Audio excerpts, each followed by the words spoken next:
বাচ্চার জন্য রান্না করতেছি মুরগির মাংস। সকালবেলা আপনারা কী কী করেন? আমার তো এই কাজ, বাচ্চারা কি খাবে একটু একটু করে একটা মুরগির অর্ধেকটা রান্না করলাম আর অর্ধেকটা রেখে দিলাম।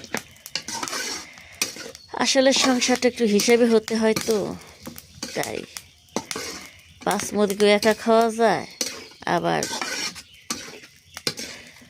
এক মুরগি যে 4 ভাগ করেও খাওয়া যায়।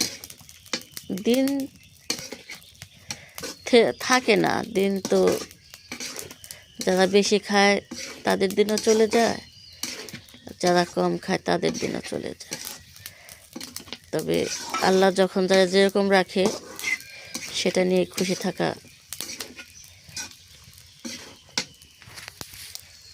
ভালো, আল্লাহর শুকরিয়া আদায় করা ভালো।